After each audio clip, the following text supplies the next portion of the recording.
Good morning, dear students. Welcome to science class. In the last class, we discussed about the chemical properties. First property we discussed, that was reaction with oxygen. Next, we discussed about the second property, that is reaction with water. Now we are starting with the third property of metals and non-metals, that is reaction with acids. So first of all, we are studying about one of the activity here. यहाँ हम एक activity के बारे में पढ़ लेते हैं. तो सबसे पहले हमारे पास क्या है, टेक सम आयरन नेल्स. हम कुछ आयरन नेल्स ले लेते हैं. आयरन नेल्स मीन्स लोहे की जो नेल्स होते हैं, कीलें होती हैं जिनको हम कहते हैं. Clean their surface by rubbing them with sand paper. इनको हम साफ़ कर लेते हैं रगड़ के, सैंड पेपर की हेल्प से रगड़ के हम इनको क्लीन कर लेते हैं. Put them in a test tube. इनको हम एक टेस्ट ट्यूब में डालते हैं. And then add some dilute sulphuric hydrochloric acid. और इसके अंदर हमने एक टेस्ट ट्यूब ली, इसके अंदर लोहे की कीलें डाल दी, ठीक है. उसके अंदर हम dilute sulphuric acid dilute hydrochloric acid डाल रहे हैं. जब हम डाइल्यूट हाइड्रोक्लोरिक एसिड डालेंगे उसके ऊपर एक और ट्यूब हम बंद करके रख देते हैं. Invert the another test tube over the mouth. इसके माउथ के ऊपर दूसरी टेस्ट ट्यूब हम उल्टा करके रख दिया हमने. Now what will we observe, क्या देखेंगे हम, we will observe that a gas in the form of bubbles comes out. एक गैस जो है वो बबल्स की फॉर्म में उसके अंदर से निकल रही है. ये वाले बबल्स जो है, गैसेस बबल आपको बाहर निकलते हुए दिखाई देंगे. So carefully bring a burning splinter near the mouth of the inverted test tube. जलती हुई माचिस की तीली आप यहाँ लेके आएंगे. अब आप इन्वर्टेड ट्यूब को सीधा करेंगे, उसके ऊपर जलती हुई माचिस की तीली लेके आएंगे. क्या देखते हैं आप, you will see it Burns with a popping sound. इसमें पॉप साउंड की आवाज़ आती है, जैसे पॉप बम बजते हैं ना, छोटे छोटे छोटे छोटे आपके दिवाली पे आते हैं, पॉप बॉम्ब्स होते हैं, ठीक है. वैसे ही पॉपिंग साउंड आपको सुनाई देती है. Shows that the evolution of hydrogen gas.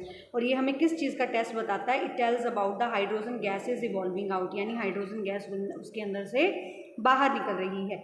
इस एक्टिविटी को हम रिपीट कर सकते हैं by taking the magnesium ribbon. पहले हमने आयरन की नेल्स ली थी, अब हम मैग्नीशियम रिबन की हेल्प से इसको रिपीट कर सकते हैं. जिंक ग्रैन्यूल्स की प्रेजेंस में हम इसको शो कर सकते हैं. एंड बार बार क्या प्रोड्यूस होता है, बार बार हम देखेंगे हाइड्रोजन गैस प्रोड्यूस होती है. और एसिड हम सल्फ्यूरिक एसिड भी ले सकते हैं, ठीक है.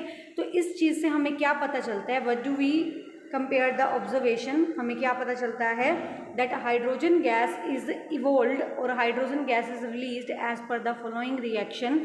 आयरन जो है जब वो HCl के साथ रिएक्ट करता है तो वो बन जाएगा FeCl2 प्लस साथ में क्या निकलेगा, हाइड्रोजन गैस. सेकेंड है जिंक. जिंक जब सल्फ्यूरिक एसिड से रिएक्ट करता है तो ये बन जाता है zinc sulphate plus hydrogen gas, ठीक है. कैसे बनी ये रिएक्शन, कैसे हुई, if we see about it, hydrogen gas इसमें कैसे इवॉल्व हुई. इसका जो जिंक है ये क्या करती है, हाइड्रोजन को डिस्प्लेस कर देती है और जिंक सल्फेट के साथ जाके जुड़ जाती है. तो जिंक सल्फेट बन गया और हाइड्रोजन गैस बाहर निकल गई. इसी तरह से आयरन में भी होता है. नेक्स्ट आता है इसके बाद हमारे पास, this activity shows that most metals react with dilute acid.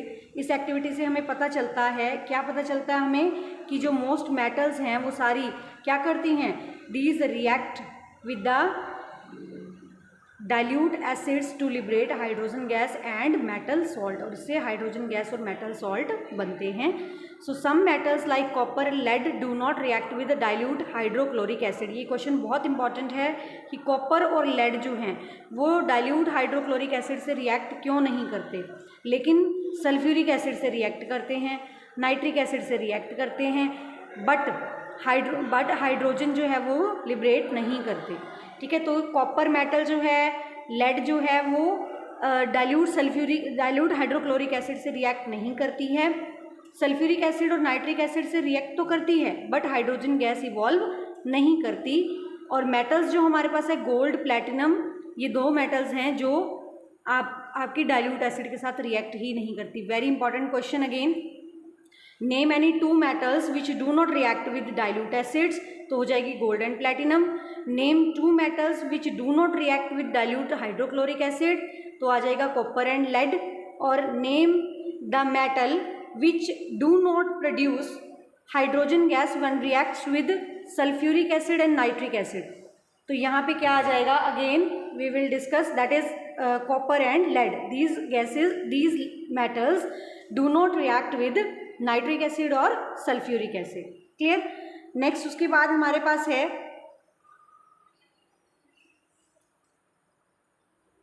Non metals की हम बात कर लेते हैं. Non metals generally do not react with acids.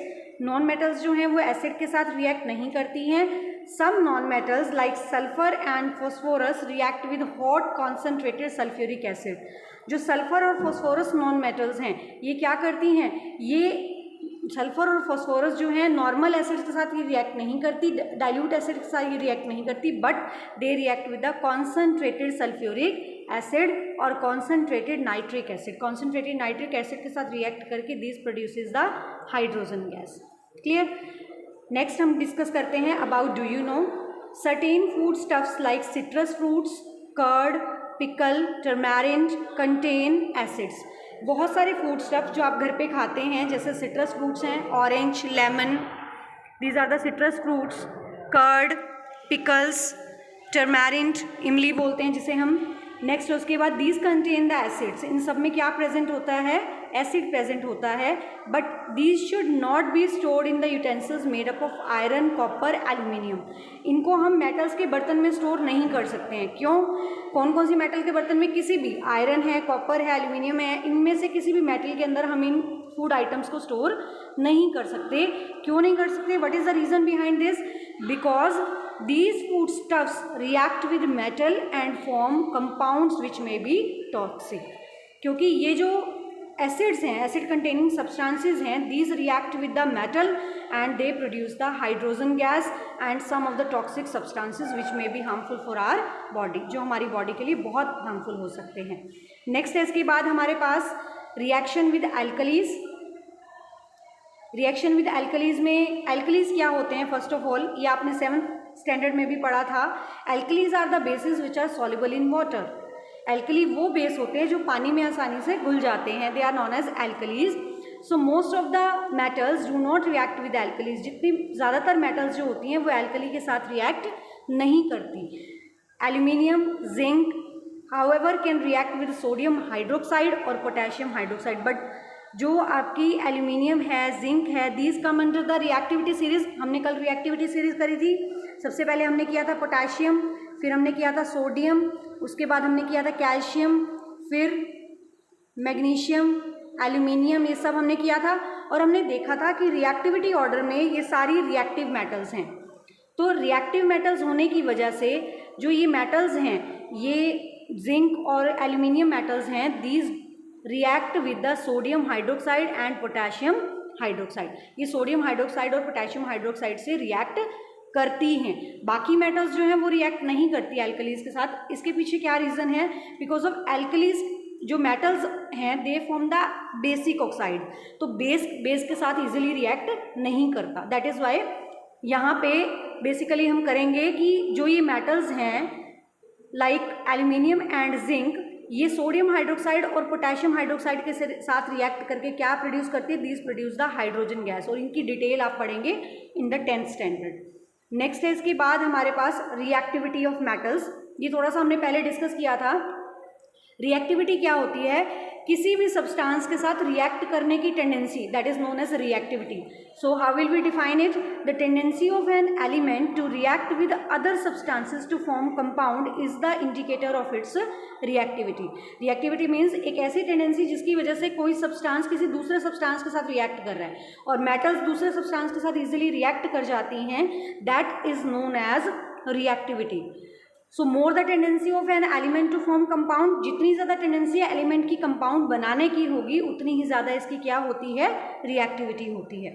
So all the metals do not have the same reactivity. सभी मेटल्स की reactivity different होती है. Some metals are more reactive. कुछ मेटल्स ज़्यादा रिएक्टिव होती हैं because of they have the greater tendency to form the compound, क्योंकि उनके अंदर कंपाउंड्स बनाने की टेंडेंसी बहुत ज़्यादा होती है. डिफरेंट एलिमेंट्स मिलके जब कंपाउंड्स बनाते हैं तो मेटल्स, कुछ मेटल्स ज़्यादा रिएक्टिव होती हैं. वो क्यों होती है? बिकॉज ऑफ उनके अंदर ज़्यादा टेंडेंसी होती है टू फॉर्म द कंपाउंड. और बाकी कुछ मेटल्स जो होती है they are non reactive because they can not form the compounds with by reacting with the other elements, other substances. So such metals occur in the form of their compounds in the earth crust. कुछ metals जो earth crust में मिलती है, जो easily compounds बना देती हैं, वो कौन सी मेटल्स हैं? Let us study about them. Lesser reactive metals occur in the nature. Lesser reactive metal हमने डिस्कस किया था, हमने किया था about the gold, silver and platinum. These do not react with other substances. Next है इसके बाद, on the basis of experiments involving the reaction of different metals with a particular substance, metals have been arranged in decreasing order of there reactivity. तो metals को उनकी reactivity के basis पे, उनके different substances के साथ रिएक्ट करने के बेसिस पे उनको एक सीरीज में अरेंज किया गया है, and that series is known as, that group is known as reactivity series. So definition हम यहाँ से करेंगे, the metals, the series of metals arranged in order of their decreasing reactivity। जो मेटल्स को हम अरेंज करते हैं on the basis of their decreasing reactivity decreasing order के बेसिस पे जब हम उनको अरेंज करते हैं, that arrangement is known as reactivity series. तो ये हमारे पास रिएक्टिविटी सीरीज है। ये मैंने लास्ट लेक्चर में थोड़ा सा डिस्कस किया था इसके बारे में आपके साथ। सबसे फर्स्ट हमारे पास जो आता है Na, सोडियम, नेक्स्ट है उसके बाद हमारे पास calcium, then magnesium, then aluminium, then zinc, then iron, then strontium, lead, copper, mercury, silver, gold and platinum. इसके लिए थोड़े से हम निमोनिक्स भी कर लेते हैं। के से हम करेंगे, कुलवंत ने कहा मेरे आलू ज़रा फीके से पके हैं, कोई होगा आगे आओ पता करें। ठीक है, तो के से आ जाएगा आपका कुलवंत। सोडियम के लिए आप यूज़ करेंगे ने, कैल्शियम के लिए कहा, मैग्नीशियम के लिए मेरे, एल्यूमिनियम के लिए आप करेंगे आलू, जिंक के लिए ज़रा, आयरन के लिए करेंगे आप Fe के लिए फीके, देन स्ट्रोंशियम और टिन के लिए हम करते हैं से, लेड के लिए हम करेंगे Pb सिंबल है बेटा इसका, इसके लिए हम करेंगे पके हैं, देन कॉपर के लिए हम करेंगे कोई, फिर मरकरी के लिए होगा आगे आओ पता करें। क्लियर? तो इस तरह से with the help of mnemonics you can learn the complete reactivity series, और ये आपने लर्न करनी है बिकॉज ऑफ आगे की जो रिएक्शंस होंगी वो इनके ऊपर ही बेस्ड होंगी। क्लियर बेटा? सो आज के लिए हम इतना ही करते हैं, नेक्स्ट हम करेंगे नेक्स्ट लेक्चर में। Till then take care, stay home, stay safe, have a nice day.